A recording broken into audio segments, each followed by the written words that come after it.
Welcome to the DL Gaming Podcast, adding games both new and old to your backlog, one slightly inappropriate episode at a time. My name's Amanda, and baby, if fantasy football could be a game showcase, that's exactly what I was diving in this weekend. Joining me today is Taylor. And I've got, like, almost see-through blonde arm hair. It's fucking You can't. You can't. It's gotta stop. It's gonna affect me. Sorry.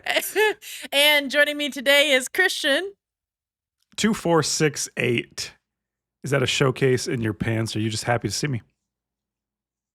Good one. That's right. You could probably guess, listeners, that today we're going to be talking about the absolute feast, the buffet, the absolute non-ending showcases that were going on this past week. To name a few that we're going to cover, we're talking Summer Games Fest, Xbox Showcase, IGN Summer Gaming, PC Gaming Show, Day of the Devs, and even more. So let's dive in and start with our first segment, which is... Guys, which game showcases did you actually watch? And what do you think were some standout segments? Christian, we'll start with you. So first of all, I just want to say there are so many showcases. Yes. I was watching the showcase and I was seeing the people type in chat, and I thought, I saw the people typing in chat, and one person said, "Are you guys all bots?" And I thought to myself, that's actually very likely. I don't know anyone in real life who goes and sits through an entire showcase, like a normal, well-adjusted person with friends and like. It's so rude. I'm literally right here. Well, I was thinking, like, what other entertainment medium has a showcase like this? Like, there's no like Hollywood Summer Fest, and then people watched like 2.5 hours of trailers about the movies there, right? Disney does it. Yeah, and didn't Netflix do something like that? Some sort of show?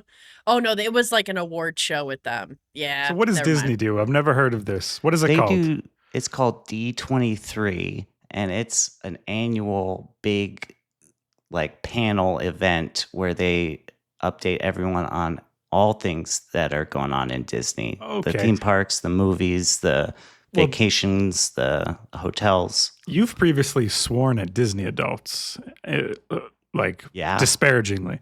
So I understand why you sort of know about. To me, that's more like a first party. I guess it is a showcase. You're right. Star Wars does the same thing where they have, here's Star what's going to be coming. Yeah. But it's only one IP, and it's like, I don't know. It's usually focused on like the actors and the writers, and yeah, they're showcasing something. But the rides, any merch that's going to come out. Trailer after trailer after trailer. Literally, I'm watching the PC Gaming Show and I'm like, I've watched 45 trailers. Like, that can't be normal. That can't be normal. Anyways, so does anyone actually watch these showcases in their entirety? If you do, without fast forwarding one freaking trailer, I want to know if you're watching this live, the whole thing. Let me know, comment on this episode, because I don't believe you exist. I think you're probably a bot. Over 75 new games announced. Like, I don't have... Who has the time? I think just announce 3 games a year. That's the kind of time I have. Cancel all other video games. Only 3 games allowed.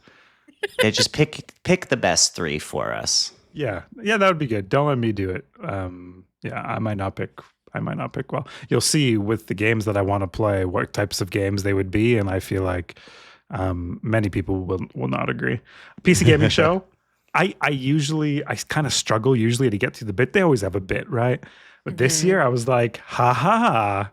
I'm kind of like, ha ha ha. I'm like, what was the bit? The bit was, it was a 90s sitcom. And so they had like a laugh track in the background. It took place in this house. They'd be like, Sean, what are we going to do today? And he'd be like, well, today we're going to sit on the couch and then the phone rings. Who's that? Video games, laugh track. Yeah. Oh, super campy. Yep. Yeah. Did you guys fill out the PC Gaming Show survey for the free computer?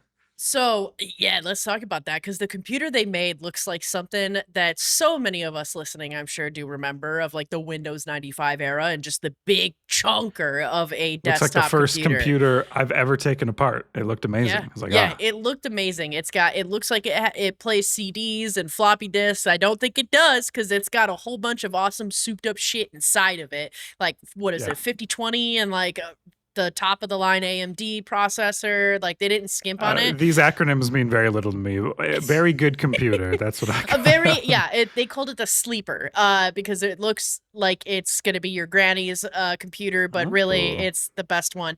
Christian, I hate to burst your bubble, man, but in the fine print they don't allow Canadians to submit. I was super sad. Yeah. Yeah, Oh my. I filled out the survey and then I looked down and it was like for Another- US, I believe it was US and UK, but mostly the US. And so I'm This is like, another attack dang. against Canada. This is intense. I don't know how I'm going to recover from this, but Can I use my 'cause passport? Maybe they can send it to me or one of my friends and then I'll just go down and grab it. I'm an American in Canada. You don't understand. Yeah. I qualify. Yeah, so Yeah. especially for the Americans listening to the podcast, definitely go to PC Gaming Show and check out the survey because you could win It's a a good free looking computer. PC. It's a good looking Yeah. PC. It's got Well, or if you're across the 3 pond, bay, or if you have floppy a bays. if you have a weird little transatlantic accent. That's not what it's called. If you sound like a governor, Mid-Atlantic. you can apply to I Mid-Atlantic. believe so. Is that? Yeah. That was no. like the showbiz, the old timey showbiz Yeah. voice. Oh, the transatlantic. That's the old timey showbiz Yeah. voice. Yeah. Yes. And he's coming around the base. Speaking of coming around the base, Summer Games Fest. So my pitch is we should do awards in this one too. I just feel too many trailers, too many game, not enough. I never thought I'd enjoy like a commercially break, which is sometimes what the awards do. Just a nice change of pace. And you get to look at some other things. You get to see some people like look really happy as they accept an Yeah. award, give a little speech. And problem with the Game Awards, I mean, famously, is they don't have time for all the awards. Some Right. awards a lot get of the called. awards you don't even see. Yeah, they're like at an auctioneering rack or whatever. They're like, and best strategy game, best point and click. They're just like Just shuffling got them. credits rolling of the best. I like this idea. Yeah. So let's split them into two. This is my pitch to Jeff Keighley if he listens to the show, which he probably does. I mean, I would imagine he might, right? I hope Of so. course. I mean, It's yeah. probably his favorite show. We're right at the top. Anyone who's really into PC gaming listens to the show. Yeah. Okay. Well, if he's out there, that's Jeff's just not a poser. yeah. It's my humble pitch. Just take it or leave it. Probably leave it. I think we should call it the Niche Award Showcase Right. It's all like the and only kinda, do the niche awards. it's quote unquote the or least popular awards, the ones that get. Yeah. Mhm. Taylor, what did you think of the showcase? Any standout segments since you watched all of them? I heard you Right? say. Yeah. No, unlike you nerds, I didn't watch a single showcase. All right. I was traveling like a cool person to sunny California. That is cool. Went to the San Francisco Bay, saw the Golden Gate Bridge.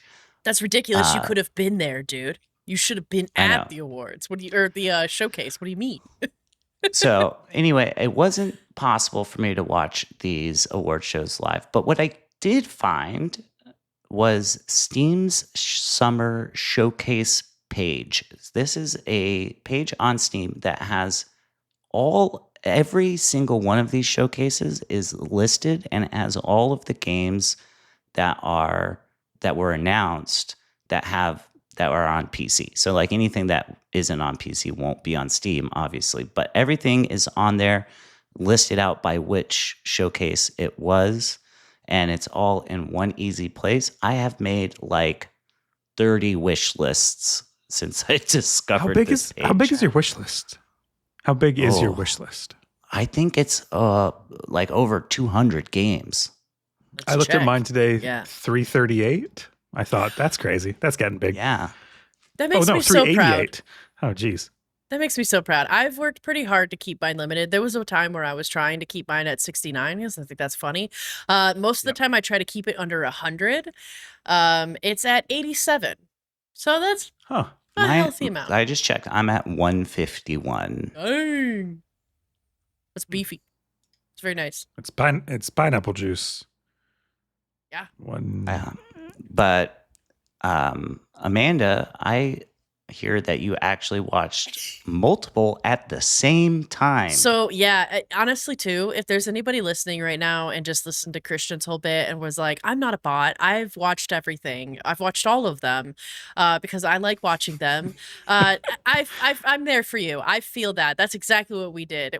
We originally were going to go camping. It got canceled because of weather. And instead we stayed inside and watched every single fucking showcase we could. Me and my partner. From start almost to the end. same as camping. Yeah, we were as relaxing. camping inside. We were doing a gamer camping, which was just Yeah. staying inside and Gamer talking about video games. So yeah, I watched Summer Game Showcase. I watched Day of the Devs, the Xbox Showcase, the IGN Game Showcase, PC Gaming Show, the Latin America Game Showcase, and the India Game Showcase.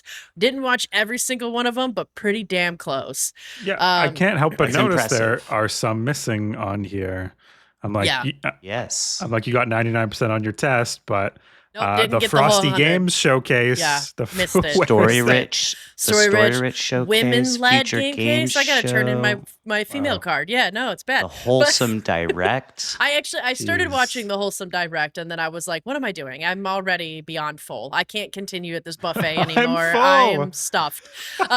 So How about the accessibility summer showcase? no, but Didn't that would make have been the really cut. fascinating because think about the kind of creative games that you could see there, right? And so, like some of the things that I noted from watching these is I felt with the Summer Game Showcase, like, amazing. I've seen a lot of them, the different showcases over the summers, and I do feel like this one was way up there as being like a fantastic summer showcase, mostly in that I was so shocked at the amount of games that were being announced and released this year at the same time. That was really fantastic. Like, I feel like last year, the last few years, they've been like a ton of like teasers where they're like, we're gonna do this in 2029. And you're like, bro, by that time, I'm gonna fucking forget. Whereas you had shit like 1666 Amsterdam and Star Wars Zero Company that nobody has like really known that much about be like, check it out and some gameplay. Oh, and guess what? There's a demo. Oh, and guess what? It's coming out this year, guys, in a few months. There's a demo for Zero Company. no, right not now? Zero Company for 1666 Amsterdam. Well, what are there you is. doing? I Whoa, put them you've together. got- I bundled them together. Sorry. Oh, you I should can't see my cut- heart rate monitor. It was like, Yeah, so woo! God, it I was all about the to- way. I was about to leave the show to play that demo. Exactly. Yeah, so I feel like there were so many surprises. It was a great showcase. The only thing that sucked is there were like tons of just like streaming issues, lag. Like there were quite a few times where I was like, oh, did they do a shit job on like their trailer? And then I'm like, oh no, that's the showcase. Damn, that's really unfortunate. As in like getting so desynced with audio. I had to Yeah, refresh it huge so many issues. times, huge issues. Yeah. So And it wasn't just your camping setup. Like in the comments, No. even people from all over, wherever they were watching, seemed to be having issues, like stream Yeah. itself issues, which, yeah. you know, maybe it was just too much stuff. You had too many games, too many viewers. Like, it's just crumbling underneath all that weight. But afterwards, Day of the Devs, I thought was awesome. I feel like Day of the Devs always is awesome. I love hearing from the devs and them pitching or talking about their own game. That is just always fantastic. And I think I got the bulk of my wish listed stuff from Day of the Devs, actually, because it's just so much the stuff looked awesome and really cool. The Xbox Showcase, I think, was probably my least favorite out of everything that I watched. Because it was like, you know what it felt like? This might be like kind of a bad dig, I suppose, or a self-reflecting dig. But the four people sitting there commenting on everything and the host kind of reminded me of like when I wouldn't do much research on a game and just talked about it or like repeated what the Steam page says. Like I felt like it didn't add much. And I know that that sounds really brutal, but like, especially compared to all these other showcases where there's all these other hosts and you could see it, it felt very obvious that like, I don't know. I felt like each of the hosts came in with like only one game they cared about, and everything else they were like, yeah, no, the trailer, it looked cool. And like, that's it. And I'm like, all right. And they have to say it looks cool. They can't say it doesn't look cool. I mean, that is their job. Yeah. When they're but on their stage, they gotta. I know. Yeah. But I just wasn't, I was actually very excited for some of the things they showed in the Xbox showcase, which we'll get into that later on in the show. But in terms of just the showcase itself, I thought it felt very I feel flat. like they probably do that on purpose because since it's Xbox doing it, they can't like give preferential treatment to any of the titles, right?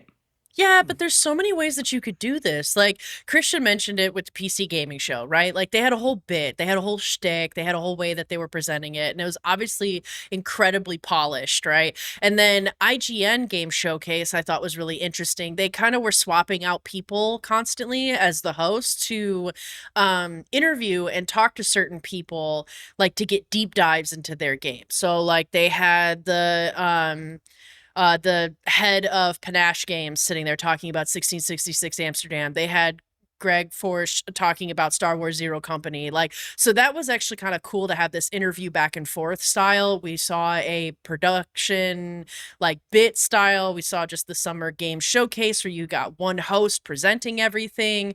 Like we got Day of the Dead. Like there's a whole kind of mix, which maybe that is part of that like Xbox had to have their own thing. So they chose 4 hosts just kind of commenting on what they saw. But like 4 sides of the X. Yeah. I get it. Yeah. Oh, yeah, that's what it is. That's what it is. So, yeah. But one that I thought was really, really cool that surprised me was the Latin America Game Showcase, actually. They had a beautiful woman walking on a beach in Panama, like presenting everything. But what I thought was the coolest way that they did it is as they were introducing each of these games, they had kind of like a little, it almost was like a little stamp sticker that said like the developers, the game name, and then they had the flag from where the developers were from. So you would see like Mexican flag or Argentinian flag or the Brazilian flag to let you know that this game was from Brazil or from Argentina or from Mexico. And like, I just thought that that was so cool. And it also put when it was released. And so it was a nice, neat touch. And then they also had a cute little, almost like sticker of this little guy that was like an adventurer with his like travel suitcases. And that was to denote that there's a demo available. So you could play a demo right away. So I just thought they did such a great way of making it super artistic and super fun with just one host commenting on everything and presenting it, but giving you so much more information that was very easy to read and clear and legible and made a lot of sense in comparison to like all the other showcases. So that one I thought was like such a sleeper showcase because it was done so well and it was awesome.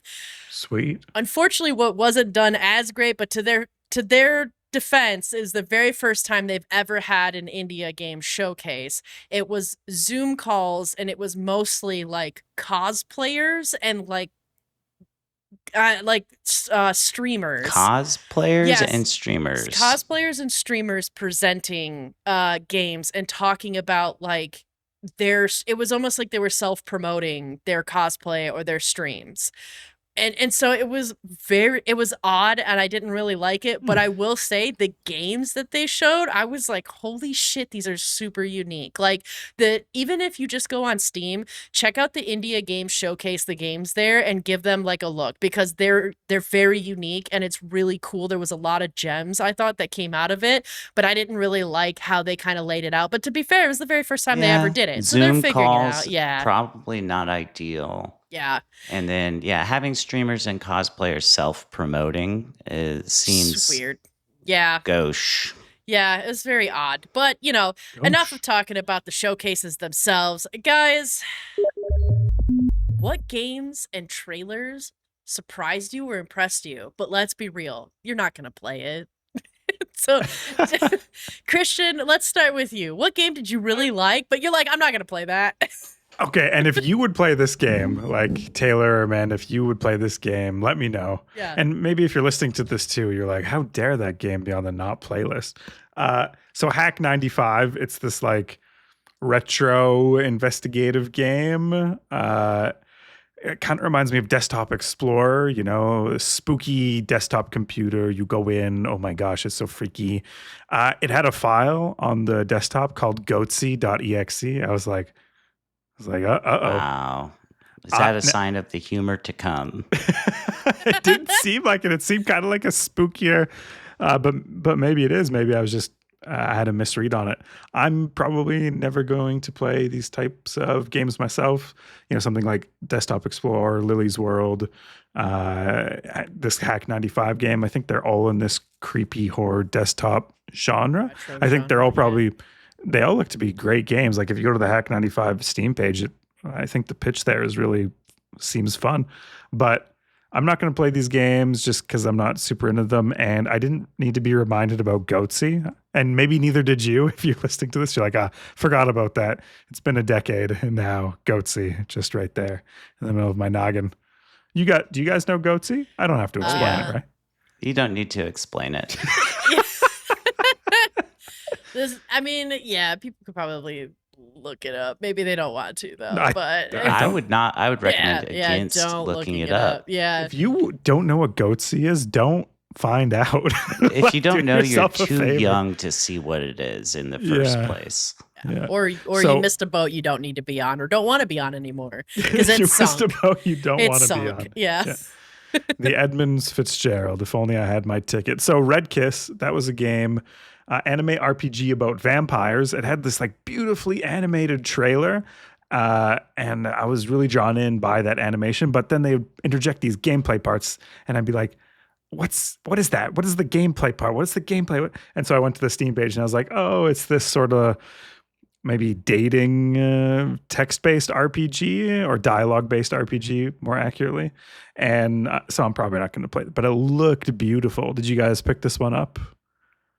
No, but I did see the trailer, and I agree that it did catch my eye. I was like, "What is this? This looks really cool." Yeah, no, I think they did a great job. I like the aesthetic of it. Yeah, beautiful animations. The Alien Isolation 2 by Creative Assembly. So at Summer Games Fest, the crowd goes wild. They're like, Alien Isolation 2. Everyone's like, "Woo!" And I'm sitting there like, I don't know what Alien Isolation is. So I was hoping you guys could let me know. What's Alien Isolation? That was the Alien game. You know Alien the movie, right? Like Alien vs Predator, yes. Alien. Right. Aliens. Yeah. It's like a horror game based on that franchise. And the thing about it that I remember, I didn't play it, but the alien was like super smart in terms of tracking you down and following you and stuff. And it was supposedly like super scary. Okay. So just one of the first ones of these multiplayer hide games that are now pretty popular. I think it's single player. Oh, it's single player. Okay. It was like super, super well received, super popular. And super scary. Super scary. That's why I won't play it. It's too scary. It's too spooky. The crowd seemed excited for it. I was like, "Oh, go crowd!" And I was like, "I feel a little." Yeah, the first one came out, I've got to say, 2014, 2015. So it's been a while. Nickelback, like 12 years. So I can see why they were excited. Okay. Well, that's awesome. If lots of fans in the audience, obviously, and I've heard the name of this game. I just haven't ever played it or bothered to look up what it is. So, Virtue and a Sledgehammer feels like a game Taylor will play, and it feels like it's going to be one of the best games of all time. Like one of those.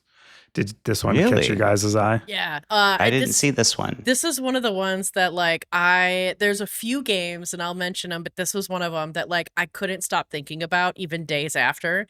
Really? I have never seen marketing like this.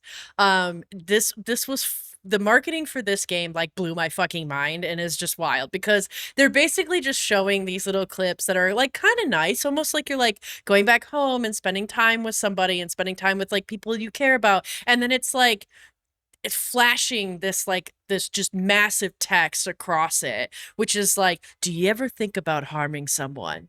And then the next one was, when was the last time you masturbated? And I was like, what the fuck? And then right after it goes, now, what do you want me to do with your corpse? And I'm like, yo, that's a hell of a way to Like, you got me, dude. Hook, line, and sinker. Like, And now the I'm art- intrigued. Now I'm intrigued. The art as Yeah. well with it, like that gameplay they're showing looks compelling. I'm like, oh, I want Yeah. to know the mystery. This looks like a first person like action adventure type game. Super narrative with- game. Yeah.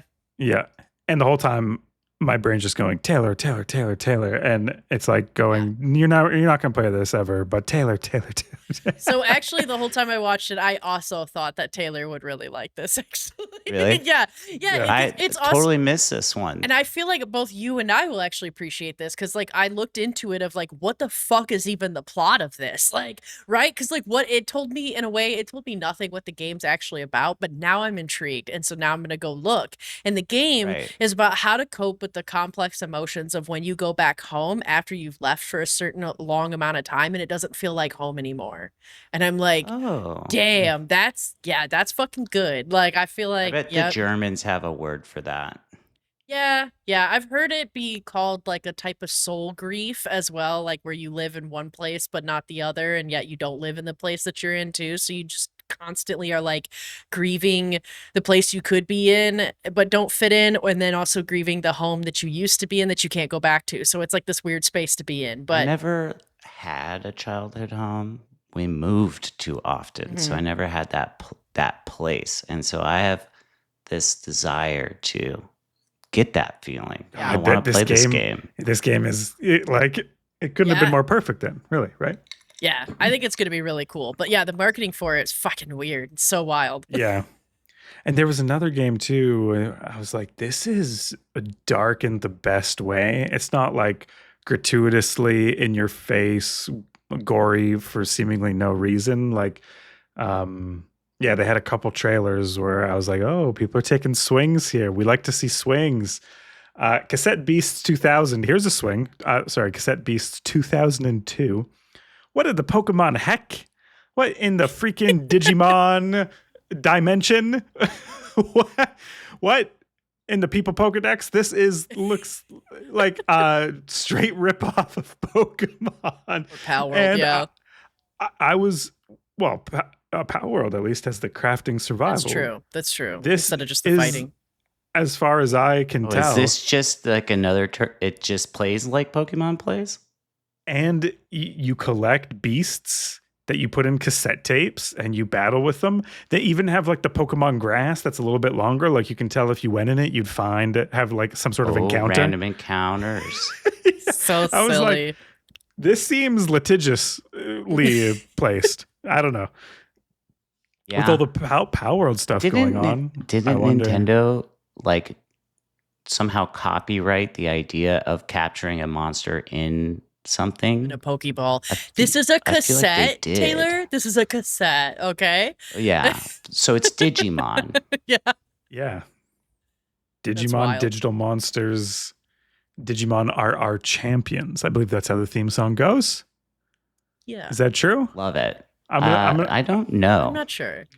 I'm Didn't gonna look it watch up it. and then randomly say it sometime in Taylor's segment. He's gonna love talk that. about. Love it. Yeah. Yeah. Yeah, what impressed you, Taylor, but you're not going to play it. Okay, so the first one that came to mind was this game called Diesel Knights.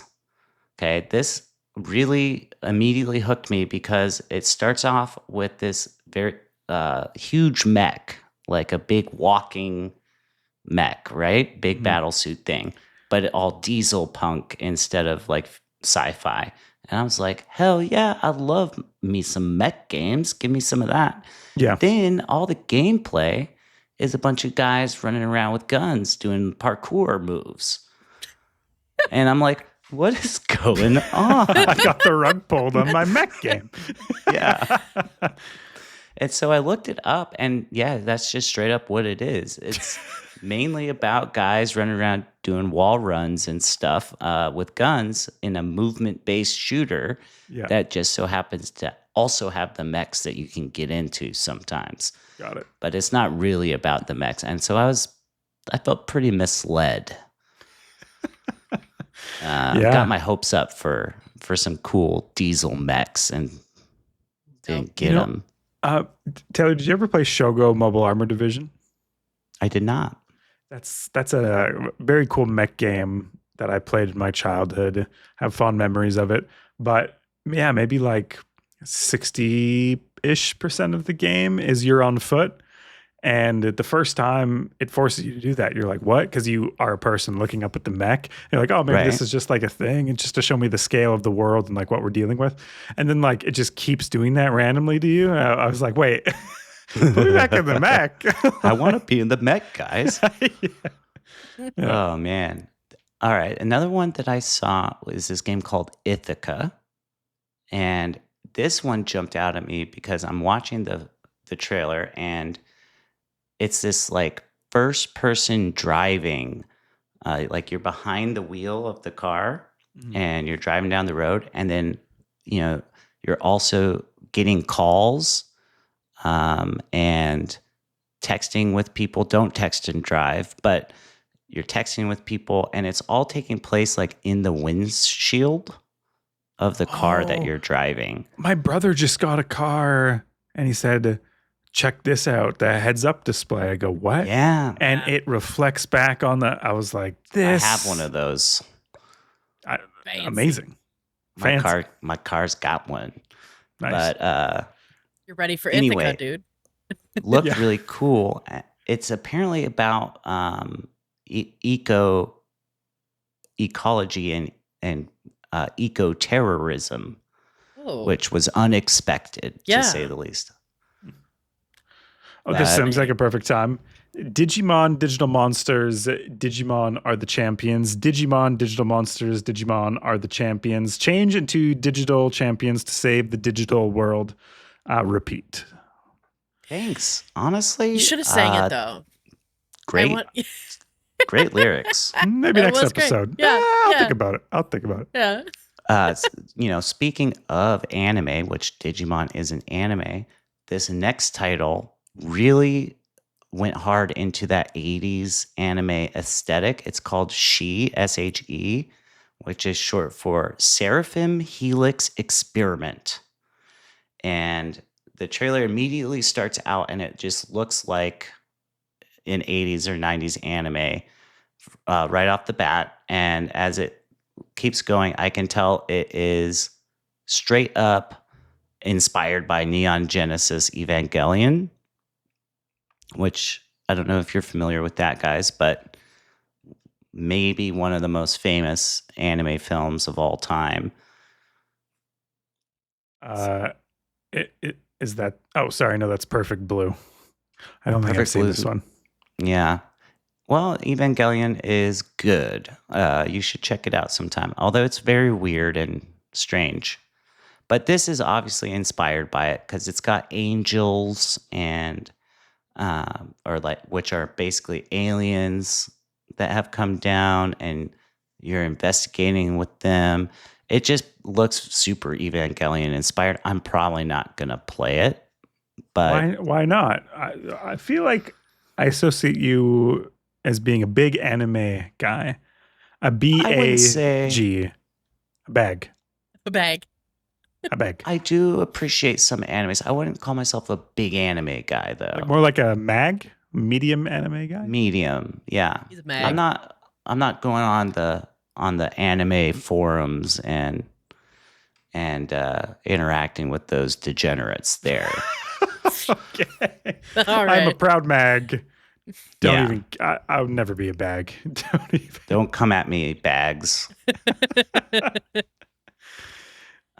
Then the next one that really got me, it just kind of cracked me up. It's called No Law, and it is just Temu Cyberpunk 2077.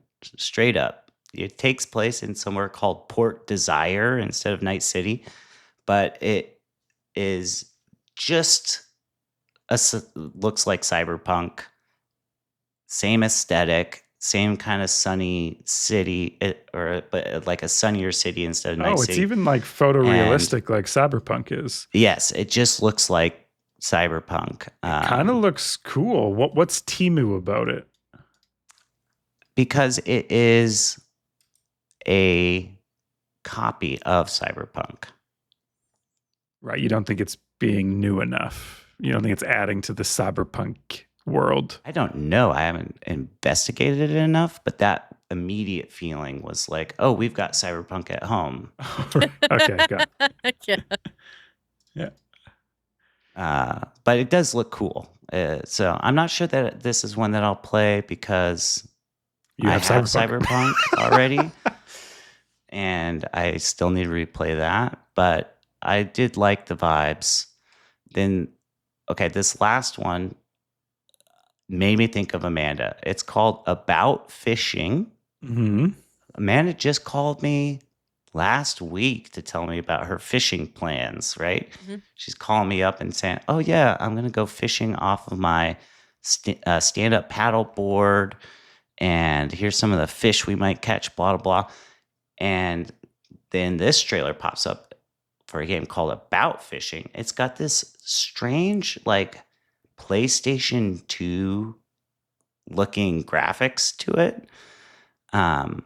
And there's a lot of fishing in it, but apparently there's also some kind of mystery. And so, like, the whole trailer was just like, this is an Amanda game. Like, straight up, Amanda's going to play this. Yeah, so I did play the demo for this. And You're did you not like it, wrong. Amanda? Yeah, so okay, this I think that even if you don't want to get the game, that's fair. But you should at least play the free demo because it is really weird, and it's I feel like we see a lot of the fishing games that are very obvious, where it's like you've got kind of like a power spectrum for how far you cast, and then there's like you've got to keep, like, I think of like Spiritfarer and Stardew Valley, and like a lot of these games have you have to keep it in the right like parameters in order for a certain amount of time, and then you catch the fish. This does fishing in a whole different weird way. It's kind of like you have to like you kind of have to like take your aim, obviously, and then you have to like push, and you can move your mouse as a way to like be a gentle breeze to blow the hook in a certain way. And then once you hook the fish, you have to move your mouse in a way to get the fish facing the same way as the shore and pull your mouse back. It's way more like involved for fishing, which is cool. And it's a little bit more, I guess, accurate as well, because you have to like hook the fish. So you sit there and you wait until the fish is biting enough to where you can like yank it and like push your mouse and actually hook the fish, which is realistic. But then in this demo, it was even fucking weirder, because then you're like, you start off as like a little girl and you're with like your dad. I'm assuming your dad. It seems like your dad. He's a much older dude. And Maybe it's your uncle. maybe, but they're like, it's very funny because they seem to be very focused on curly fries, and curly fries with the right amount of orange tint to signify the crunch. And it they mentioned it like 5 or 6 fucking times. So I'm like, okay, there's something special about these fucking curly fries, apparently. And so, but like, you at one point hook you take a fish that you already caught, and then you hook it in, and then you throw it in the water, and you now are moving the fish to find and investigate things, which then you find a dead body, and then like, yeah, that's the whole mystery. And then it's just like, okay, thanks for playing the demo. And I'm like, what? This is crazy. So And you also went weird. Like, fishing, yeah. and then you hooked the fish, you caught the fish, then you now Use the fish is out of the water, but now you're taking the fish you caught, putting it back on the hook, and throwing it back in the water. And then somehow controlling where the fish is going. Yeah. Wow. Which was really weird. But you're right. I think what really stood out too is that it was these very like PlayStation 1, PlayStation 2 kind of graphics, but with like, I don't know, they did a really good job of kind of making it eerie while nothing being actually creepy. And I feel It like it's reminded me really of, like, special when they Silent do Hill that. Yes. Yeah. graphics. And it honestly, it has a vibe of Silent Hill without anything actually being scary. So like that, I think, is impressive to create that kind of suspenseful environment The without it being a atmosphere. thriller or a scary game. And so I'm intrigued. I think if this game is in the right ballpark of money, as in like less than $10 just because I'm a broke bitch, then I'll get it. But it is interesting. I've never seen a fishing game quite like this one. And it's kind of neat the way that they have it. And they have like so many fish. And they're like accurate. Like I had to go to a spot where the waterfall was and there was a current and I had to throw my hook constantly into the current and try and keep up with it to try and catch a salmon, which is how it would be. So I'm like, cool. They kind of have it a little more accurate, but they've got like saltwater fish mixed in with freshwater fish. So I'm like, I don't know. Anyway, it doesn't matter. It's like the semantics of Maybe it. it's But brackish water. who knows, man? But yeah, I love it. It's definitely about fishing, but it's also about, I think, a murder maybe or something. But it's interesting. So this is a PlayStack published game. That's the company I work at. And a colleague is really, I'm not working on this at all, but a colleague is really excited about this one. It's from the makers of, do you remember that game, Arctic Eggs? Arctic Eggs? I don't. No, but No. also damn savage. So I didn't actually know that PlayStack you were involved with, like, not involved, but like you know the person that's involved in this, and so you're about to come back and be like, yeah, this person on the podcast, she thinks that your shit ain't worth more than $10. Wow, that's offensive. Personally, I would pay $200 to buy a bug fishing. No, I think you can't put a price on that you can't- experience. Exactly. It is It's, definitely something. Yeah, it's I don't know. I like it. I would like to play obviously, it if I got it's a time. really unique looking game with a Yes. super unique, hold on, hook. Huh? Ah, I like it. Like, just, yeah, go to the Steam page and check this out. This one's special and it's being made by a special person who, you know, has a lot to contribute, like, artistically to the world of video games. You know, it's always this blend of mechanics and art and vision, and if you want to say anything or if you want to say anything at all.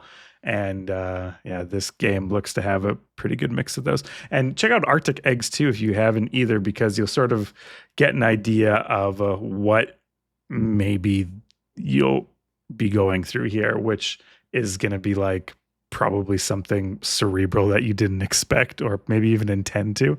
Like Arctic Eggs is about frying eggs in the Arctic, but it's not, right? Okay, So, no, my God, I Right. do know this game actually. Yeah, you're right. Yeah, and that makes a lot of sense now too. Thinking about like that kind of style, it's very odd, it's very bizarre and very cool. Like it's different. yeah. Yeah. But anyways, Amanda, you had other games that you were Yes. surprised and impressed by? I was impressed by this game, and full disclosure, because I've watched so many damn like showcases and got really excited about so many games that we just do not have the time for. Every single game that I will be talking about besides Guild Wars 3 is coming out this year. So that's the focus I had. There were a lot of amazing games. There's a lot of games I'd love to talk about, but they're not coming out this year. So I'm going to try and stick with the ones that are. So starting with a game So that not impressed Elder me. Scrolls, not the next Elder Scrolls. No, don't even tease me with that. That's so sad. Instead, they Did just you wanted see to. the Yeah, reel? I did. Yeah, Christian sent me a reel of Bethesda making all these So announcements, and fucking it's funny. like fucking Fallout 76, a new announcement. They gotta Doom. start it with the logo and 2 seconds of black dead hair. And so it could be anything, right? And It's like everybody's all Bethesda. excited. Yeah. And then it's like Elder Scrolls Online. Which, Yep. don't get me wrong, I love it, but like, yeah, when we're all waiting on bated breath, like, what's going to be the next new thing? They're like, no, it's the same thing that you know, but now. No, here's an with expansion for cows. Fallout Yeah. 76. So, anyway, one of the games that impressed me, but I'm probably not going to play it. There's this game called Screenbound, which is really fascinating. I love that I've seen actually a few of these games come out to try and blur perspectives in such a way that's like having 2D and 3D going on at the same time. And this is one of Mhm. those games. So you are like this kid that has a Game Boy and you are playing a platformer game on the Game Boy and then having to maneuver through a world where you're also doing platforming things in 3D and you're syncing them up. So you're kind of actually playing two games at the exact same time because you're controlling this kid who's controlling a Game Boy and you're maneuvering through both of them, which is kind of crazy. Wow, this Um, sounds just like this movie I once watched called Surf Ninjas, where there's a child that has a Game Boy and then he uses that to control other people. Was this an anime? No, it's a live action film called That's Surf wild. Ninjas. Look it up. Great film. Okay. Wow. Yeah. But that sounds like a lot of multitasking, both Surf Ninjas and Screenbound look like a lot of multitasking as well. And guys, I'm a little full on my multitasking plate. I have a running joke of trying to see if I can play RuneScape with everything that I do. That's my You're literally watching 2 showcases at a time. Yeah. You're like, I can't fit Screenbound in this schedule. I can't handle Screenbound. I watched that and I was like, damn, that's super novel, really creative, and like a very cool thing that I wasn't expecting, but I don't think I could handle that. Another game that I saw that I thought was kind of interesting, but I'm not going to play, is they had this game that released that's called There Are No Ghosts at the Grand. And it kind of was giving me like Astroneer vibes in the sense that you have this like massive gun looking thing that can attack people. It can build, so there's crafting, there's taking down crafting, there's moving with it, there's a type of like mining mechanic. It's kind of like your one tool to do everything, and that's why it reminded me of Astroneer, but that's about as far as it goes, because the rest of this game has a lot of like campy comedic moments and a lot of these like spooky haunted house kind of things going on. I think the Grand is a huge hotel, and so there's like this like kind of it seems like a big attempt at like a comedic action adventure It says game. it's a musical mystery. That's true. They do have a whole musical side to it. Yeah. Okay, that excites me more than my question when we were talking about this is like, how many times is it possible for us to get the same sort of a crafting survival game? Like, you know, like you look at them all and you're like, oh my gosh, like what is new about this one? And if this one's hook is music, I'm down. I would love like a little musical. The trailer has a cop dancing in it. Yeah. Why don't we? That's a good question. What is this, the first musical game? No, there's a few out there. There was one that was more on the lines of wasn't a visual novel, because obviously it's a musical, but it was like a narrative musical. I can't remember the name of it though. It's not the first time that we've had this. This almost reminds me of like if you made High on Life a musical and it was more like a Luigi Mansions kind of like spin on it, where it's like this campy haunted stuff to it. That's a great pitch. Which I think I think it's cool, but I don't know what it is. Maybe it's just me, man. But like this looks to me like, you know, whenever you're cooking and you throw like a ton of spices in to where they cancel all each other out, and then you're sitting there eating wondering like you're missing something because it's just a tad on the there's something missing. And I felt that when I was watching this, that there's something missing. I don't know what it is, but I'm not sold on it just being like a musical, but I don't know, we'll wait, I'll see. I think you guys are just breezing on past the fact that it's a musical so easily. I'm not, Taylor. No, I'm with you. I've never heard of a musical game before. And Amanda kind of was like, oh, there was another game. Oh, yeah, there's other games like that, but it's not that big a deal. Okay, now I'm gonna break a musical game. I'm gonna break my rule. Like, the game is a musical. That's new. That's gotta be new. I know. No, there's definitely Story Gods. The musical is one of them. There are. She's throwing out a title that no one's ever heard before. Yeah, we'll look it up. The Story Gods, like that. I mean, because that one to me was really like interesting. I almost played it, but like I don't know, man. Like the musical has to be good. I'm not saying it's bad, but like I feel like it's. I just think it's crazy that it's a musical and a game at the same time, because that's something I'd never heard of before. It's Stray Gods, the role-playing musical. Yeah, is an interactive fiction musical where choices matter. I could have sworn I put this on the radar this was a genre. Because like this, like it's, to me, the Stray Gods one looked really cool as well, because it kind of had this like, I don't know, this like noir type of animation drawing vibe you did to it. In 2023, you put it on the radar. I have the receipt. I was gonna say, this isn't the first time we've seen a musical, and like Stray Gods looked really fascinating, but it didn't get great reviews. People had said that like the musical part itself wasn't very good, like the basically the screenplay of it. So it's like I would love to see the second one of these games. Like, to be fair, Amanda, if this is the second of like imagine if this was the second first-person shooter and you were like, well, the first-person shooter, first of all, the reviews not that good. What, no one's heard about these before? This is I'm not. Hey, this made my list because it's impressive and it's interesting that it's a musical, dude. I'm still probably not going to play it because even watching the trailer, I'm like, there's something missing. So this would have to be on like a deep sale or a part of a pass or a humble bundle for me to like try it out. Because I'm not hooked just watching it, and I'm not sold on just the fact that it's a musical as selling it, like as that whole part. It is cool though, because you're right, there aren't a lot of musical games. So like it did look interesting, and there were some moments that were kind of funny too, but I was like, I don't know about it. The only musical I really love is Hamilton anyways. So that's the only time a game could come out. I'll be like, bot. I don't know what the game is. Maybe it's like a match 4 game. I'm like, bot, Hamilton. You know Hamilton what? the That's game. fair. I feel that way about like, because I played in music in Guys and Dolls, and then I was the lead for the Princess and the Pea musical. Like, and so I've been in musical, I've been in theater. So to me, maybe part of it is being snooty to having a high expectation if somebody's going to do a musical and make it a video game. That could be part of the bias. Nothing is worse to me.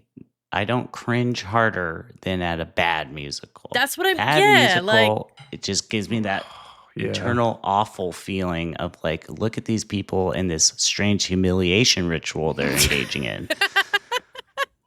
Yeah, so man, well, speaking of humiliation, the next game I put on here on my impressed but probably won't play, I'm like embarrassed to admit because I want to play this game actually so bad, maybe more than most of the other games released, but I just can't.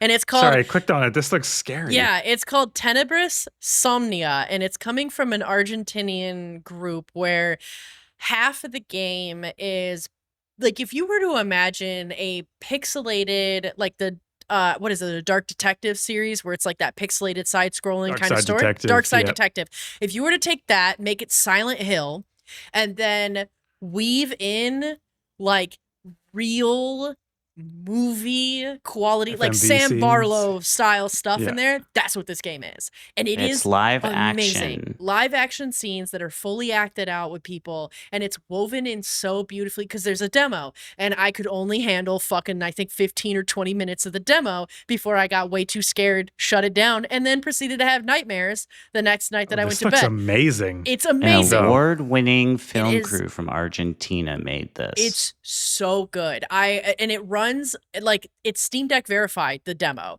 If you're curious about this, play the demo. It is, and honestly, like the combat in it, because there are moments where you're fighting, and like the puzzles and the suspense, and you have to combine certain items and maintain like an inventory. You can't carry everything with you. Like, it's done so well already that I just want to keep playing. And the story is really fascinating too. Like, basically your ex-boyfriend like disappears, and he's massively obsessed with film, and especially horror films, and he's not answering any of your calls, and you keep having these like terrifying nightmares about him, so you get worried about him, so then you go and check in on his apartment, and it just completely derails into some like Pan's Labyrinth horrifying, like creepy shit. If anybody has seen the movie or the series Wreck, that I think came out of Spain, of a journalist following what looks like a zombie, and it ends up becoming this whole like religious kind of thing and all these summoning stuff and crazy stuff, like it gives me some of those vibes too. But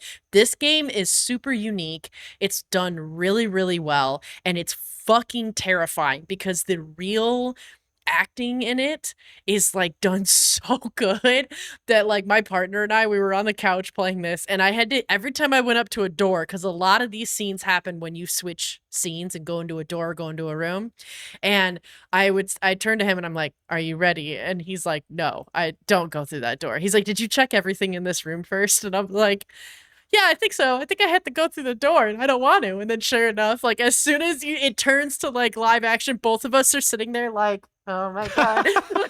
We're so scared. I want to play this game so bad because this is another game where like I can't stop thinking about it even after the showcase and after trying to play it. And part of that is because it's showing up in my fucking nightmares. Even your subconscious can't get rid of it. So like, but it's so good. Like, it's written really well. It's already made like beautifully well too, like just from like a gameplay standpoint. It's really fun to play, really nice. You know, it's so weird because it's like the FMV or whatever is done so well, but I don't want it because it scares me, so I'm like, no. but it's also like this is But done the award-winning so good. Argentinian Yeah. directors. And they're Give me so back to the good. game. And I'm Back like, to- damn it, get me back to exactly. I'm like, give me back to the game. I'm Yeah. like sitting there pretending I'm like attacking anything that walks by. So that way I'm like, I'm ready. I feel like I have a sense of control. And then it goes into a cinematic like scene and I'm like, fuck, I'm scared. But it's so good. I And want it's to play called it so bad. Tenebrous Somnia. Yeah, Does that mean Tenebrous anything? Somnia. I don't Somnia. all I know is that Somnia obviously sounds a lot like Insomnia, and I'm sure that's part of the play on the word with that, given that the main character can't sleep anymore because her nightmares are too terrifying. So I don't know. And tener in Spanish, it typically means like to have. Like that's why you would say like, I don't actually know, but I'm just like bullshitting, I guess, that like I could see that it's kind of like I can't sleep is what it's saying. And Got it. after playing it, you won't be able to sleep either. That so should be on the good. short. Tenebris means darkness. Oh, okay. Oh. Okay, well that also makes sense. It's very dark and it's very scary. In But nomine Patri et Filio. Tenebris All right, we gotta keep this moving Somnia. That's right. on. All right, We gotta keep- guys. Amen. We Okay, got here's- too many games to go through to get. That's right. I'll be Here's so the quick. bumper. I'll be so that's- quick. I'll Yeah, be so okay. quick. So what games are you actually going to play? What are you excited about? What are you going to play? Christian, let's start with you. I'm gonna play Star Wars Galactic Racer. Still No. looks amazing. So Boba, legendary, So, obviously. let's go. And they keep like really fleshing out these story bits. I was like, geez, how much stories are going to be? In Star Wars Squadrons, they also had a decent amount of story in that game. And I was like, that kind of makes the game. Like if you remember these old X-Wing versus TIE Fighter games, there was this plot going on. And Mhm. so I'm excited that it's not just a racing game like maybe I initially expected. So Star Wars Galactic Racer, looking awesome. Strongholds 4. What? Where did this come from? Was this Also already looked good. announced? Yeah. I've always been interested in the Stronghold games, but whenever I play them, it's just something doesn't click because I'm always playing. I haven't played any of the remastered versions. Like I'm playing the classic original versions, and yeah, just something about it. I was like, oh, maybe this would have been good if I played this as a kid. I would get it a little bit more. Right. But this looks amazing. Like, isn't it everyone's fantasy to build a little sandcastle and then throw rocks at it and like pretend there's a battle? And this is just like that in real life on a computer, right? Right. Like, Yeah, it looks great. yeah. And then Arkheron is a PvP Diablo looter. So this looks really cool. It seems like it's bringing something new to games like Diablo, MOBAs, and looter shooters. You're going in with a team, you're going up this spire, and you're doing this randomized build based on who you defeat and what items you pick up.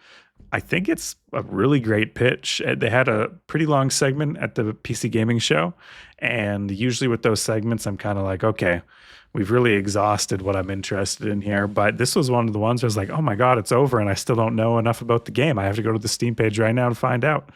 So That's a really interesting sounding game. Yeah, like PvP looter, yeah, team based. Like and- you get combine it all. And I didn't mention probably it's a Diablo like and MOBA like in the perspective and team that you're going Right. in with. So the 5-man and the over the top perspective, and then Diablo and how it's like, you're building the machine. You're like, oh, I want a little razor blades on my machine. I want like a bleed, a poison, and then Yeah.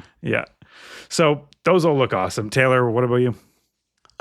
So there's this game that I feel like they made specifically for me. It's a game called Prove You're Human, and it is a new game coming from the devs of 1,000 Times Resist, Okay. published by the creators of Slay the Princess. Yeah, Yes. it's so you. When I saw this So- trailer and I saw that and they were talking about the devs and I read that, I was like, oh my God, Taylor's going to be all over this. Oh, it yeah. looks so This is- cool, though. Yeah. You I'm excited have for this those one, two. too. You have the 1,000 Times Resist and Slay the Princess posters kind of Venn diagramming in your closet. And I think Uh-huh. you probably manifested this in some Right. cosmic just kind of capacity. Yeah. put it out there to the universe. The universe has responded and given me like the two best games that I've played recently in the last year are like, yeah, let's just marry those together and make something new. Yeah, have another one. How about a trifecta? How do you feel about yeah. that? While you're at So it, who prove knows? that Maybe you're this will human. be an 11 out of 10. Who knows? But it looks fascinating because it's about an AI, and you have to prove, like the title says, prove you're human. And there's something about like it seems to take some inspiration from what's that TV show on Apple where they like have a work life and then they have Severance. It sounds like it has something to do with that. Like you have your body outside of a computer living their daily life while you're a version of you's in the computer interacting with this AI. So it's, I don't know, looks fascinating. Definitely going to play it. Then Am I Nina is a psychological horror word-based game where you have to prove to your mother that you're her daughter. Oh. By picking the right words. And this, I don't know, it just sounds great. Like the idea of having to prove that you are your mother's daughter, and by choosing these words. I'm sure it's not going to be a terribly long game, but that concept has got me hooked. I love that you drag the words over to Nina's brain, and then she puts them, just depositing them into her. Yeah, cool. The Outer Frame.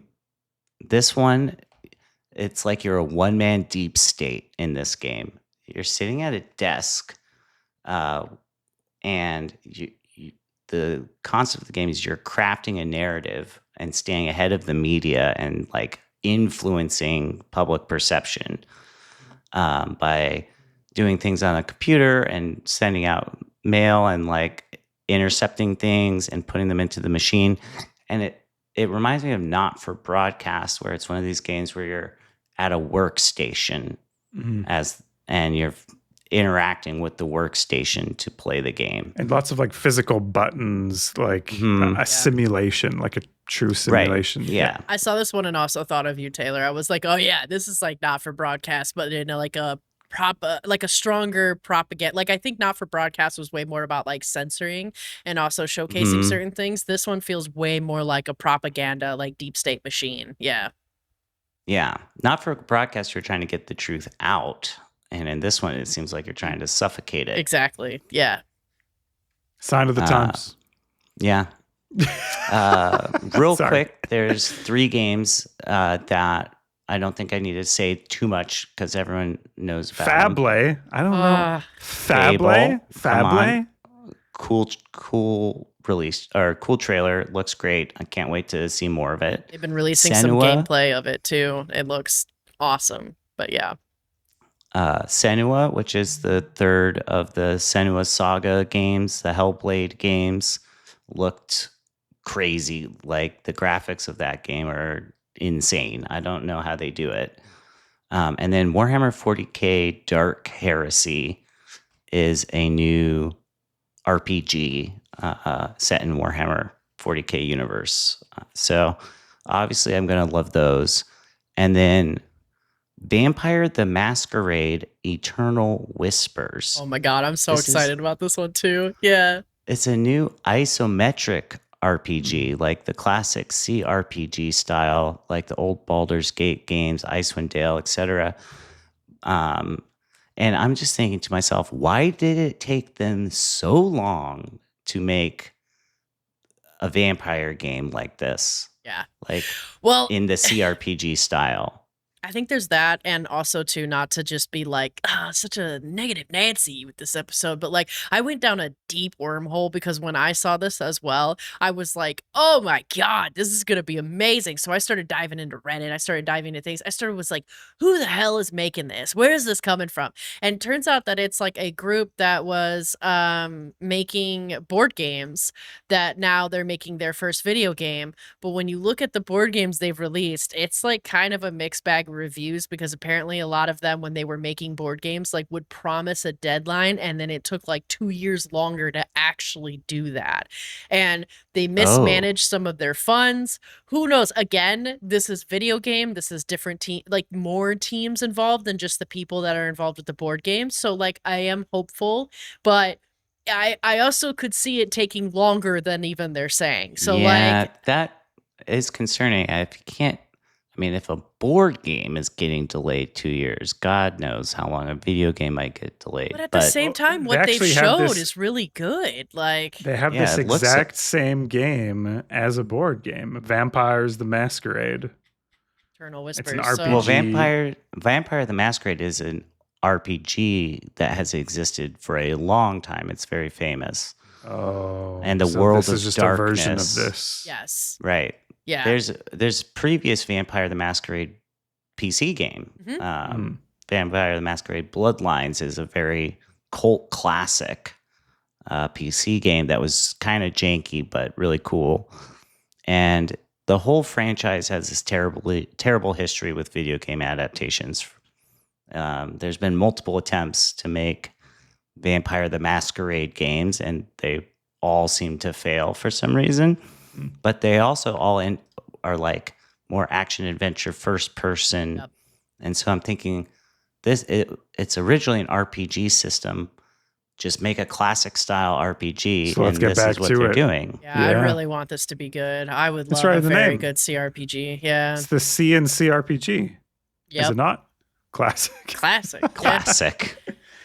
Should be. I'm excited for that. That who knows when that's going to come out. I also feel like it's going to take a very long time, kind of segueing to the ones I'm super excited about. I'm so fucking stoked about Guild Wars 3. That shit surprised the Is that fuck coming out out of this me. year? No. Oh my god, it surprised everyone.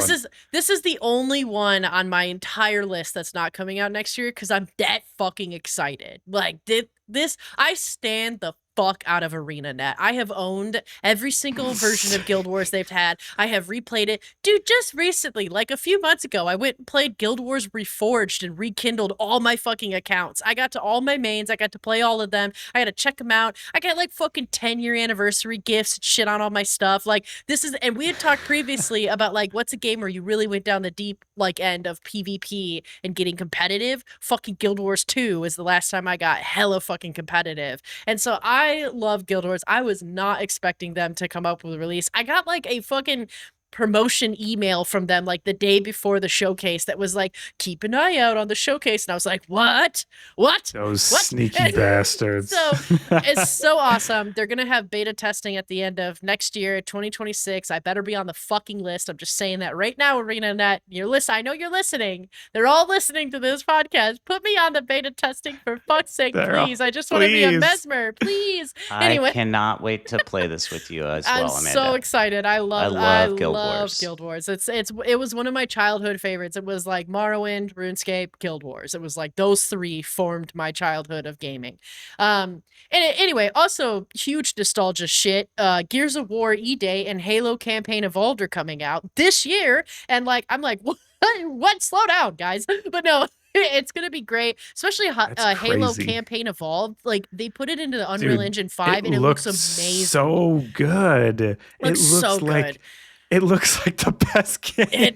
I can't like wait. Visually. The only thing that cracked me up is like they were mentioning in the Xbox showcase that this is like a Xbox only release, and I'm like, hold up. Oh. No. They did. No, I This wish is listed true. this. I It's wish listed this Xbox shit on and Steam. PC. Yeah, okay, but that's So, not. But that's not an when Xbox, Xbox exclusive, says dude. Like, It is.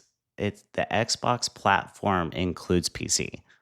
oh well, convenient and happy Has about Got a its it. Xbox Microsoft on fanboy It's- on the podcast with his Whatever. you know what They- you know yeah. what he uses. They gave me an emotional roller coaster is all I'm saying with that, because they were like, this is an Xbox exclusive. And I was Watch like, wait a second, motherfucker. I thought I wish listed you on Steam. What do you mean? And I had to double check No, it. it's Sure. a big deal Yeah. though, because they had not too long ago said under the old CEO said, "Oh, we're releasing our games for every platform all the time," and then now the new CEO is like, "We're going back to exclusives." Yeah. So And just like that, hey, this is an Xbox. Anyway, God, that they was the got rid of worst. that.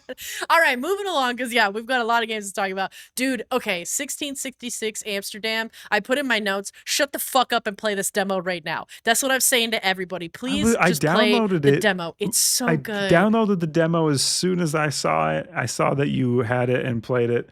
And then before I could hit launch, I saw those mixed reviews come in and I thought, oh, maybe I only have so much time in the day. Maybe I'll put this back on the shelf, and I uninstalled it. I think they're salty because they want more. That's my guess. Because here we go. Also, this is also kind of a crazy story thing too. So, the head of Panache Games, I'm blanking his fucking name. I apologize. He is like a huge pioneer. The controversy about the demo is dumb. It's because it's a prologue, not a standard demo. So it's the prologue to the story, and it's not like a standard gameplay demo.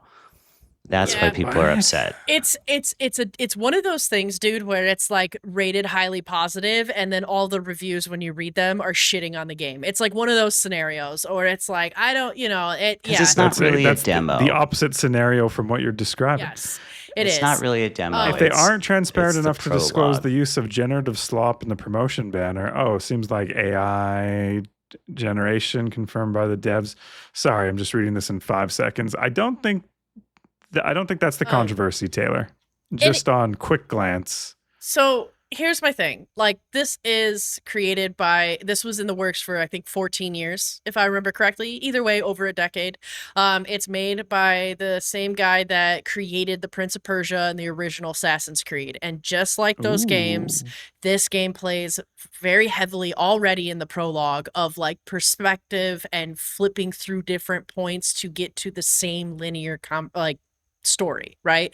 So you are a part of you are seeing from the perspective of one of the witches, a part of this coven in Amsterdam, who has a cat familiar who is actually a guy from 1993 that got like sent into the body. But you're also learning a lot about what's going on kind of in the past from the perspective of his daughter in the present day. So it's really crazy, but honestly, what I think is already got me so excited about this game is the fucking details. Like, they do these things where as you're walking around and maybe you'd hover, maybe you'd hit instead of a lot of times you'd see like A for interact, right? What happens is you'll get these like old school, like almost like Nordic symbols, like these like witch symbols. And then they very rapidly translate into English of what you're reading. There are so many like details in all of the movements. The game is absolutely beautiful. The magic that you get to do and wield like feels so incredible and really cool. There's like a whole preparation of spell and execution that is just really fantastic. What's crazy as well is we tested this out with like the Steam streaming thing. My partner had a controller. He ran the game on his PC and streamed it to his iPad, and he played this prologue on his iPad, and it looked fucking phenomenal and played easily, and it was awesome. I think this is going to be a really cool like adventure narrative game, especially when you think back to like how the original Assassin's Creed was. But this is taking place in a story that's very like Salem witchcraft, but like Amsterdam kind of like a vibe and things like that. But you're going through this like historical context of back then too, of the witches. Was this game 34 gig? This demo was 34 gigabytes. No. Yeah. Well, I could believe it. It's fucking yes. Like there's a ton of shit there. That's also why like it's kind of silly that like there's a lot of people getting butthurt. I think over my it being download a is demo. 14 gigabytes, but maybe it unpacks to 30 something. I just started downloading it, so. I'm not sure, but I feel like it's so I loved it. I'm like super stoked. I just can't believe that like this fucking in a way it's like you could look at it as like this game was in development for like over a decade, so like yeah, it's about time. But like I had no idea this game was being made. So to me, it's like a total sleeper from the showcase. That it was just like we're going to release this like really cool concept from like one of the titans of the industry, right? And then it's coming out this year. Like you can play the prologue, and then when I played the prologue, I was like, this is fucking phenomenal. What's really cool that they did and they showcased already in the prologue as well is when you are talking and like working with somebody, they do a lot of like walk with me. So like they have both characters in tandem walking together and animations going on between them while they're talking and progressing the storyline. And it's like pathing together, which is so interesting. Like I haven't really seen it done so well.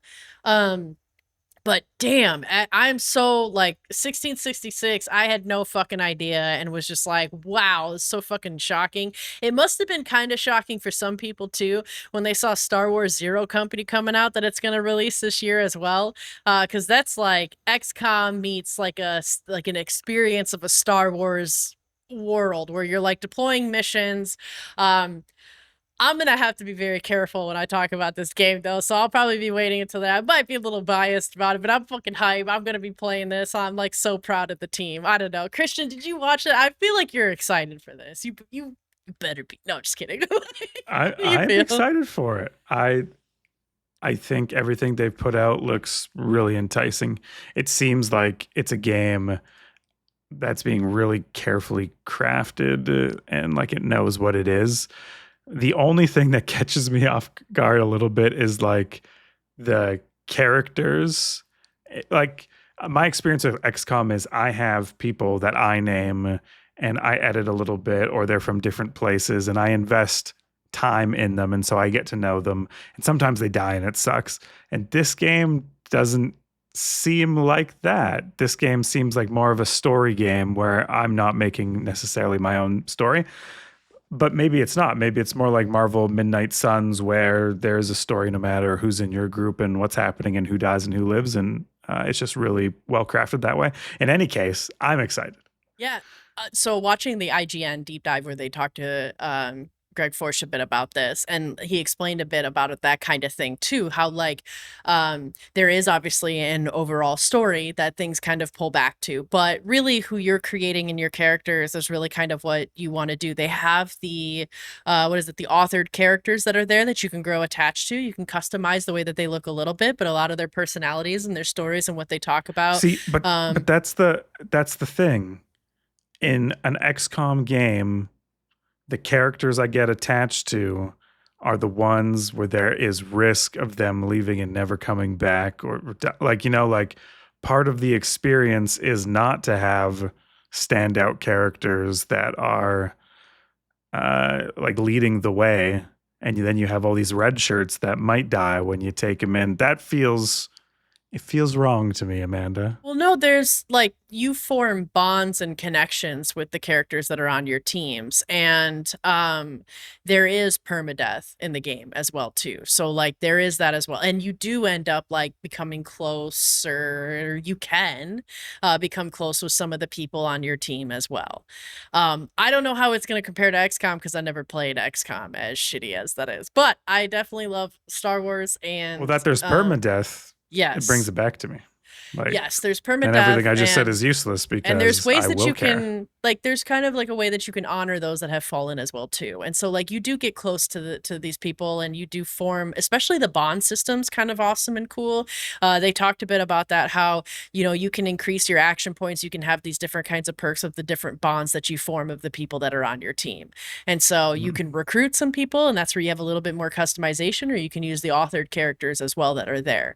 And you can interact with them in between like missions and stuff as well to connect with them. So I'm super excited. Droid better do some cute boop boops. That's all I bet, say. dude. And I know that you can have an entire team of all droids. You can just have all droids go out there, that's which is actually crazy. really cool. Yeah.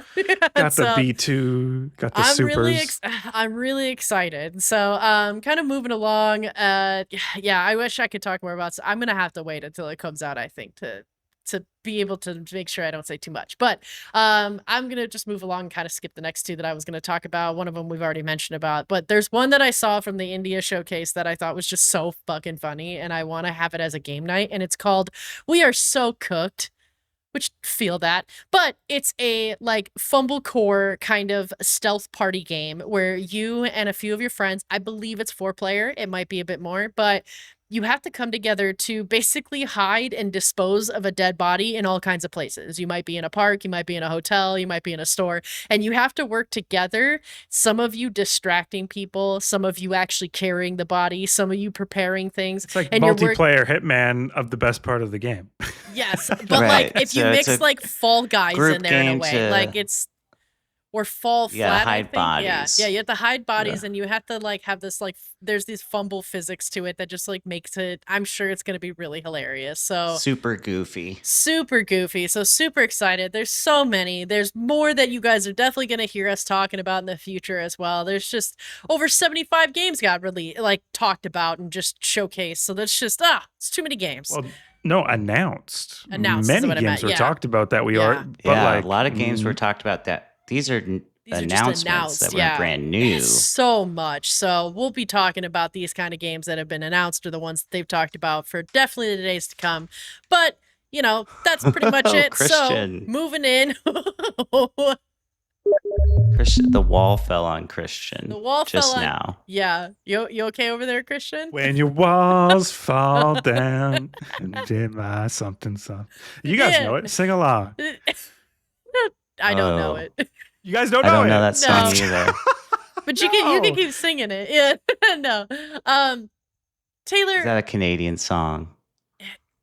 I don't know. Wait, you guys Yeah. have never even heard of that at all? No. No. Really? Oh Yeah. my god. I might need you to When make another the like video walls or fall down. a audio clip of you singing it. Yeah. Did We anybody need get the back Christian to you? edition. Did you find out what that song was, Christian? Did anybody get back to you about what that song was that you were singing the other day? I found it, but no one helped me Oh. in any meaningful way. So Oh wow. Oh. Oh, Well, okay. congratulations. Well, you found the answer to your thank you.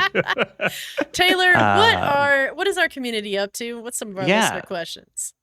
We've got a couple of comments here from YouTube. We had several people comment on Bobby. Let's see. Hollow Point commented, "Congrats for the batch degree, Babaloo." So I that's like nice. Babaloo. I I'll like say Babaloo. that. Babaloo It's and the pretty funny. batch degree. Yeah. Bachelor takes too long to type. Uh, I like Batch too. I like this I whole like it. message. Yeah. Yeah. It's a great message. At Cram 1077 commented, "Great to have Bobby back." It was great to have Bobby back. was. It Yep. was. And Marcoa 7263 commented, "Bobby confused a Switch with his Steam Deck. Who messed with his firmware?" That was crazy. He just Yeah. was gone for too long. Sometimes Yeah. hiccups in the system. I was You know? listening to that episode and I was like, Bobby doesn't have a Switch. That's how I felt, and I was right there. Yeah, I was And like, then, this. yeah. And I was like, wait, you're coming on this That's- podcast talking about a what? But anyways, I wasn't going to judge. You know, I'm happy he's No. here. Yeah. I was ready to support. Right. And there's Uh, nothing wrong with the Switch, but for Bobby to bring a Switch in an airport, that's Right. that's what Very was wrong. strange. Yeah. From Discord, where Conius writes, "So many announcements and trailers. Which ones stood out to you and you've been waiting for?" I think we've discussed that at length this episode. Any surprises that you're stoked about? For me, this one came out of nowhere. Magicians. And he posts a YouTube link. And I've been waiting a long time for this one, and it looks great. So the two YouTube links he posted were for Magicians, The Devil's Deal, and for State of Decay 3. I saw some of the So, Magicians, The Devil's Deal, and that looked awesome. State of Decay, truthfully, has not been one of the franchises that I've played, but Magicians, The Devil's Deal looks sick. I've not played State of Decay either, and I'm not familiar with this Magicians game. I'm going to have to check it out. Thanks for letting us know, Warconius. This week, we're going to be plugging DLGCon happening in Calgary, Alberta. Where's Alberta? What the heck? I've never heard of an Alberta. That's in Canada. That's where I live. It's in the city that I live in. There's one couch left for DLGCon. 135 decals, right? This isn't Yeah. even real American money. This is decals. These are fake Canadian decals. Yes. For a whole weekend of fun with all your favorite friends from DLG, some That's traveling. like $85 or something like that. It's like a Very handful of reasonable. loonies and toonies. It's good. Yeah, it's a pretty good deal, I will Yeah. say. Come down to Calgary, have fun with us, play some board games, play some video games, have some delicious food. We're staying in the heart of the city. It's a really cool neighborhood called Inglewood. And if you do, let us know and we'll get you that last spot. And it's right. very different than Inglewood in Los Angeles, which is a scary, scary neighborhood that you don't want to go to. Got it. Well, shout out to our executive producer who brings it every time. It is Truthbringer. Thank you, Truthbringer. Thank you, Truthbringer. And yeah, guys, dang, that was a show. That was a long show filled with a ton of games. We definitely have a lot that we talked about. And it's going to be a pretty beefy description as well. But my name is Amanda, and joining us today was Christian and Taylor. Christian, what is tuning us or what should people listen to for our next episode? Playing us out is some music and sounds from the game Christian worked on. I didn't type this. Star Trek Outposts Unknown. Goodbye. Okay. Like, I've probably listened to this trailer 500 times. Like this soundtrack literally it might as well be like a meditation or a mantra right now. Like I could keep hearing it forever.